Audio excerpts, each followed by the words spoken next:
जगह पर शादी कर दी मेरी माता पिता ने। ऐसा निकम्मा पति मिला है जो एक ढंग का तोहफा भी नहीं दे सकता। आज जन्मदिन है मेरा और तोहफे में उठाकर क्या क्या लाए हैं, ये फूलों का गुलदस्ता और ये 1000 रुपए की साड़ी। शादी के इन 16 सालों में कई साल तो ऐसा गया हो जिसमें कोई गहना लाकर दिया हो। इससे तो मेरी सहेली मीरा ही ज़्यादा अच्छी है। उसका पति हर बर्थडे पर कुछ न कुछ गहना उसे तोहफे में देते हैं। वो पहनकर इतराती हुई सबको दिखाती फिरती है। या तो पति दूसरों की दिखाने सारे रास्ते ही बंद कर देता है। क्या दिखाऊं? ये साड़ी और गुलदस्ता। नीलम निरंतर बरबर किए जा रही थी, जबकि नील चुप बैठ अपना बैग तैयार कर रहा था। साथ ही साथ उसकी बड़बड़ाहट भी सुन रहा था।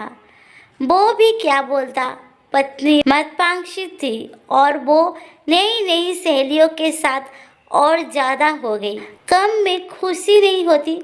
और वो ठहरा एक टीचर, महीने के 35-40 हजार रुपए कमाने वाला। उसकी जेब ज़्यादा खर्च करने से उसे रोकते। आखिर एक मध्यम वर्गीय परिवार की भी अपनी सीमाएं होती है। जब पत्नी नहीं समझती तो पति तो इस चीज को समझेगा ही। नील की कोई इतनी तनख्वाह भी नहीं थी कि पूरे परिवार का खर्चा निकालने के बाद इतना पैसा निकाल पाए। दोनों बच्चे की पढ़ाई थी, अम्मा की दवाइयाँ थी, घर के खर्चे, रिश्तेदारी भी दिखना होती है। बच्चों की हायर सेकेंडरी के लिए भी कुछ तो जमा करके रखना था। आखिर मध्यम वर्गीय आदमी अपना हाथ खींचे भी तो कितना, और ऊपर सोने के भाव तो वैसे ही आसमान छू रहे हैं। और इधर पत्नी ऐसी थी जो अपनी सहेलियों के देख देख कर हमेशा उस पर दबाव बनाती कि वो उसे तोहफे में सोने के गहने ही ला कर दे। ये तक नहीं देखती कि उसका परिवार उसकी कितनी कद्र करता है। वो तो रात के 10 बजे ही सो गई थी। उसके बर्थडे के लिए नील और बच्चे ने मिलकर हॉल सजाया था। अम्मा जी ने अपने हाथों से गर्मा गर्म हलवा बनाया था। नील 10 बजे के बाद मार्केट जाकर खास उसके लिए केक लेकर आया था। सबको लगा था कि वे ये सब देखकर खुश होगी, पर नहीं। 12 बजे सब ने उसे सरप्राइज दिया तो अपने तोहफे को देखकर उसने तो चिल्लाना शुरू कर दिया। सबके प्यार और दुलार को सिर्फ तोहफे के पीछे कुछ नहीं समझा। सब ने प्लान कर रखा था कि आज कोई भी नहीं जाएगा, बल्कि घर पर रहकर नीलम का बर्थडे कुछ खास करेंगे। लेकिन नीलम के इस तरह के व्यवहार से सब लोग हैरान तो नहीं पर परेशान थे। हैरानी इसलिए नहीं हुई कि उन्हें पता था कि वो तोहफे में सिर्फ गहने सोचती है, पर परेशान इसलिए कि सबका मूड ऑफ हो चुका था। वो कभी भी घर वालों की भावनाएं नहीं देखती।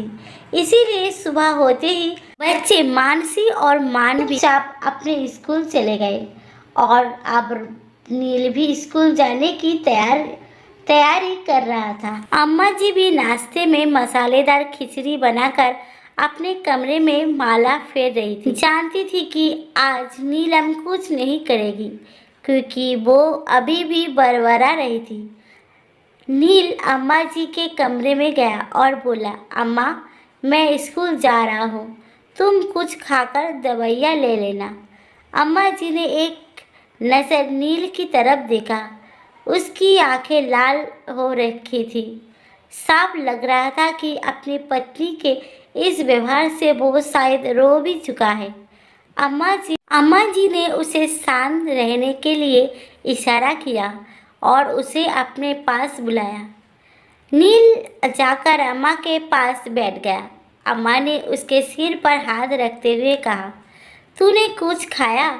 अम्मा की बात सुनते ही नील की आंखों में आंसू आ गए। भूख नहीं है अम्मा, सब ठीक हो जाएगा, बस तू शांत रह और अपने आप को मजबूत कर। मैंने मसालेदार खिचड़ी बनाई है, बच्चों के टिफिन में भी वही रख दी है, तू भी वही खा ले। रुक, मैं लेकर आई। अम्मा की बात सुनकर नील कुछ कह नहीं पाया। अम्मा उठकर जाने लगी तो नील ने रोक दिया। अम्मा, मुझे सचमुच भूख नहीं है। आप बैठो, बस मैं अभी निकलता हूँ। टाइम से पहुँचूँगा तो सही रहेगा। आप नाश्ता कर लेना, देर हो रही है। रुक, मैं तेरा टिफ़िन पैक कर देती हूँ, वहाँ खा लेना। राजेश ने रोकने की कोशिश की, पर अम्मा मानी ही नहीं। रसोई में गई और खिचड़ी टिफ़िन में पैक कर दी और लाकर नील को दे दिया। याद से खा ले लेना, भूख भूखा मत रहना और ज़्यादा सोच मत, है ना।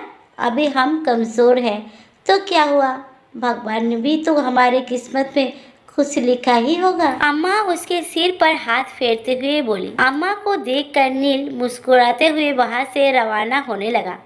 तभी अंदर से वापस नीलम का बरबराना शुरू हो गया। लो चल दिए सब लोग अपने अपने काम पर, किसी को भी मेरी परवाह ही नहीं है। मैं यहाँ नौकर लग रही हूँ सबकी, जो अपने जन्मदिन के दिन भी मुझे आराम नहीं है। पर मैं भी नहीं करने वाली काम, जा रही हूँ अपने मायके। पता नहीं ऐसे लोग जो अपने बीवी के शौक पूरे नहीं कर पाते तो शादी करते ही क्यों है। अचानक ये सब नील के कान में पड़े तो दोबारा उसका मूड खराब हो गया। अम्मा, तुम कहो तो तुम्हें मौसी के घर छोड़ दूँ? हम लोग तो चले अपने अपने जगह चले जाएंगे, लेकिन तुम्हें दिन भर इसको झेलना पड़ेगा। कोई बात नहीं बेटा, तू चिंता मत कर, तू बस शांत मन से अपने काम पर जा। वैसे भी ये तो अपने मायके जा रही है, शांति रहनी ही है। फिर बच्चे भी तो घर पर आएंगे, वो कहाँ जाएंगे, अम्मा ने कहा और नील को वहाँ से ऑफिस स्कूल के लिए रवाना कर दिया और अपने कमरे में आ गई। अभी नील को गए कुछ देर ही बीती थी कि नीलम भी वहाँ से रवाना हो गई। नीलम के जाते ही अचानक अम्मा जी के मोबाइल बज उठा। किसी अजनबी का फ़ोन था। उसने कहा कि नील का एक्सीडेंट हो गया। अम्मा रोती हुई नीलम को फ़ोन लगाने लगी। नीलम ने फ़ोन तो उठाया, लेकिन अम्मा जी की बात सुने बगैर ही बोलना शुरू कर दिया। अम्मा जी, आप चाहे कुछ भी कहें, मैं नहीं रुकने वाली। मैं अपने मायके जा रही हूँ। कम से कम आप लोगों से अच्छा जन्मदिन तो मेरे माता पिता ही सेलिब्रेट कर देते हैं। बहू इसके आगे अम्मा जी बोल ही नहीं पाई क्योंकि नीलम ने फ़ोन काट दिया। अम्मा जी बार बार फ़ोन ट्राई कर रही, लेकिन नीलम ने फ़ोन ही नहीं उठाया। आखिर थक हार कर अम्मा जी पड़ोस में रहने वाली सुधा जी के घर पहुंची और वहां जाकर उस फ़ोन कॉल के बारे में बताया।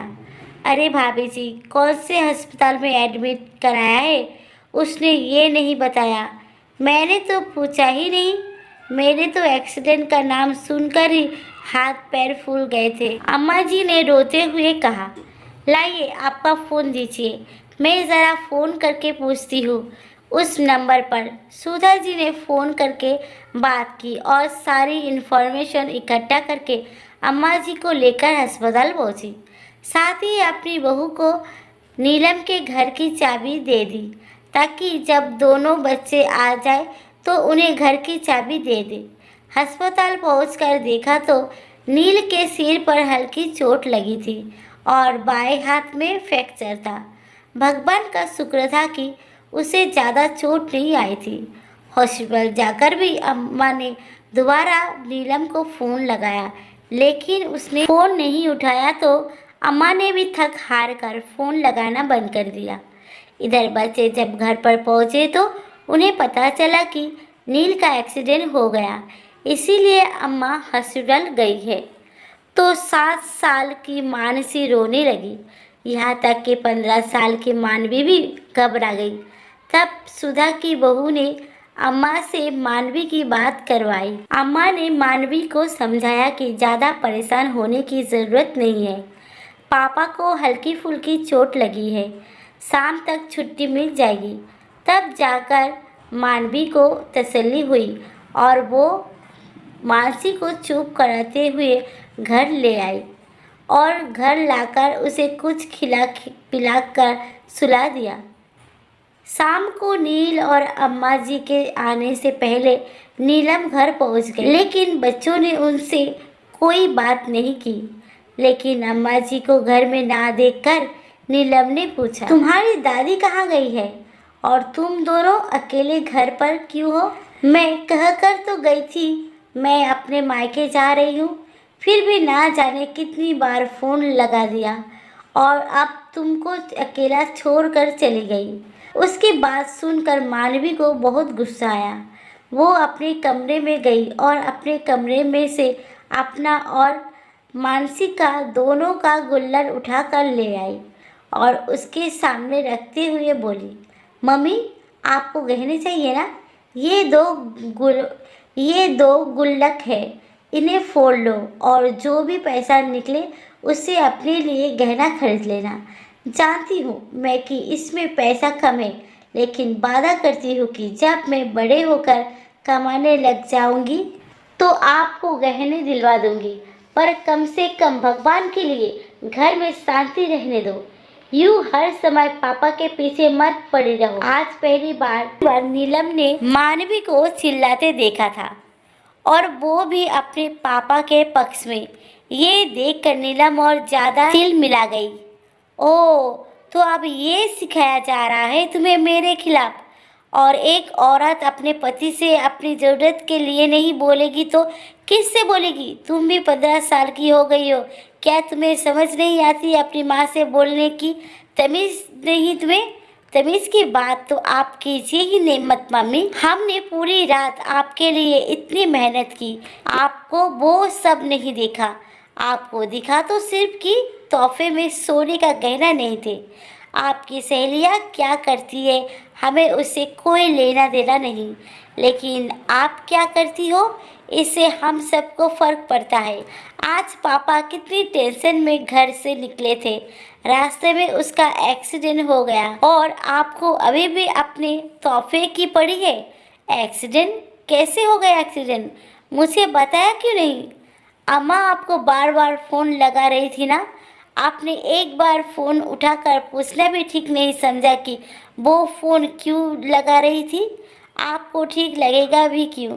आपको तो गहने चाहिए, पति से आपको क्या लेना देना? अपनी बेटी के पास ये बात सुनकर नीलम शॉक रह गई। तब तक अम्मा और सुधा जी नील को साथ लेकर वापस घर लौट आई।